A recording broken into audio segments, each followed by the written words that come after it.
Hi guys, welcome back to the channel. In this video, we'll be studying about cutting the DNA with the help of restriction endonuclease enzymes. Referring to the previous videos of gene cloning, hope you have got a fair amount of idea of what is restriction endonuclease enzymes. So we'll talk about in detail of what it is all about and how it helps in cutting the DNA. So moving on with that, so let's talk about the host controlled restriction modification of bacteriophage DNA. So let's read out the points which are clearly stated. Alright. So understanding the biological basis of host controlled restriction modification of bacteriophage DNA led to the discovery of restriction endonuclease enzymes. Alright. So the second point it says that the restriction system allows bacteria to monitor the origin of incoming DNA and to destroy if it is recognized as foreign or bacteria which is immune to foreign DNA. Alright. And third point is as phage bacteria enters into the E. coli, a genomic DNA of E. coli produces enzymes which recognizes their site in the phage DNA and destroy it. So these are like if you don't understand, I'll be explaining the further part of the video in the later part of the video through a diagrammatic representation that is very easy to understand. So like just keep hold of the points which you are reading now. All right. So moving to the fourth point. So these enzymes restricting to the foreign DNA by cutting them at internal regions, therefore named as restriction endonuclease enzymes. Also in bacteria, restriction enzymes form a combined system of restriction and plus modification with modification enzymes that methylate the bacterial DNA. So this is also all of them are easy points, and I will explain through a diagrammatic representation of what all of it means. And methylation of bacterial DNA at the recognition site typically protects the own DNA of bacteria from being cleaved by restriction enzymes. Alright, so let's move on. So let's talk about whatever the points which I read now. Let's implement it through this diagrammatic representation. Alright, so let me first choose a marker. Alright, here we go.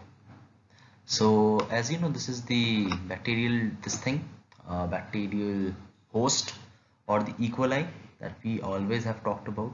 Alright, so this is the bacterial host or E. coli.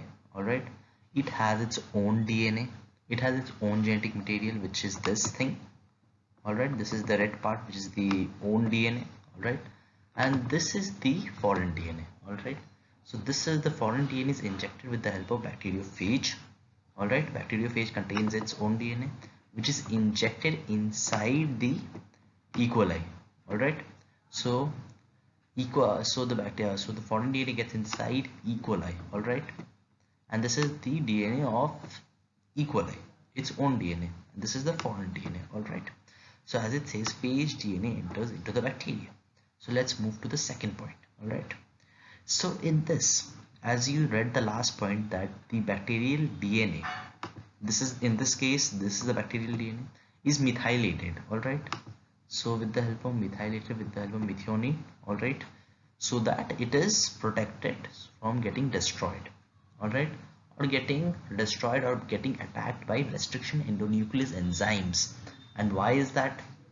Cause these what you say, these bacterial DNA, alright, these bacterial DNA release restriction endonuclease substances. Alright, so as you can see, an arrow pointing towards them, and these are the restriction endonuclease enzymes which degrade the foreign DNA. Alright, so these restriction endonuclease enzymes released by the bacterial DNA acts upon the foreign DNA and thus degrades them.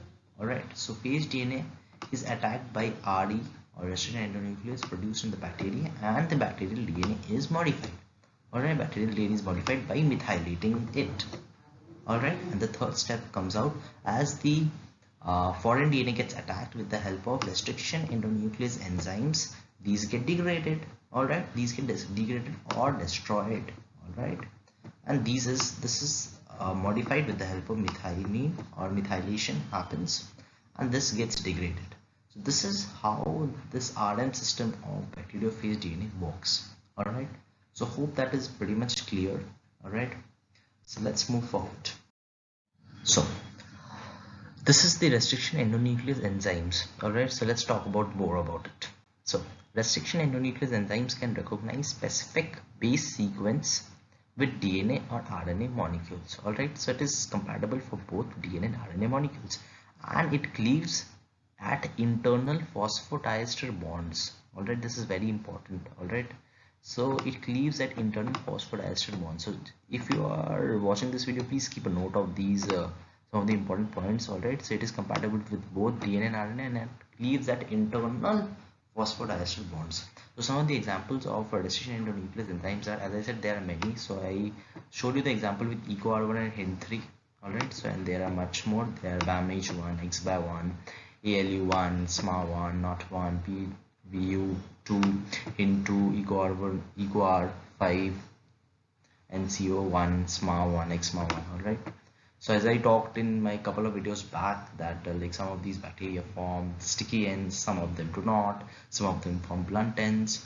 So hope you remember all of the parts, right? So coming to the second point, it says that the specific sequences are inverted repeat palindromes. Alright, these specific sequences are inverted repeat palindromes. So alright, so basically these restriction endonuclease enzymes recognize certain sequences. Alright, so you recognize certain sequences in foreign DNA so that they can cut at internal sites. Alright, so these are inverted specific sequences are inverted repeat palindromes. So basically they look for similar sequences or similar sequences which are inverted repeat palindromes, alright, to form sticky ends. Remember the example of EcoR1 and HIN3? I hope you do. So these form sticky ends, whereas XMA1 or SMA1 do not form sticky ends, they form blunt ends. Alright, so these recognize palindromic sites. These are like this type of palindromic sites. Alright, this is the type of sort of palindromic sites they form. Alright, so this is one cutting site, this is the other cutting site. Alright, so they form palindromic sites so that they can form sticky ends, which is much more favorable than the blunt ends. Alright, also let's talk about the next one. In 1970, the first restriction endonuclease enzyme was HIN2. So this thing was HIN2, which was isolated. And in 1978, Diane, since then, restriction enzymes have been used as an essential tool in recombinant DNA technology. So moving on. So let's talk about the nomenclature of restriction endonuclease enzyme, which is very important as we are studying about restriction endonuclease enzymes. So moving with that.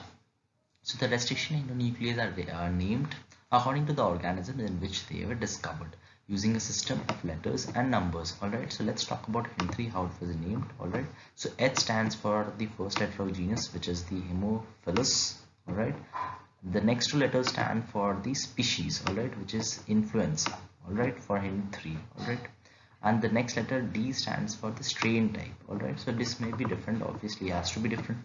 And 3 stands for 3 is for third enzyme discovered in that particular organism. Alright, so there are HIN2, HIN3. Alright, so 3 is the discoverable different number that is helps us to identify which is the enzyme that is discovered in that organisms. Alright, so let's that we'll talk about the types. I won't be discussing the types in this video, so I'll be taking another video for discussing the types and other things related to restriction endonucleases. So for now, just be known that based on the structure, recognition sequences, and nature of the cut restriction endonuclease enzymes, there are 3 major types. These are type 1, type 2, type 3 restriction endonuclease enzymes.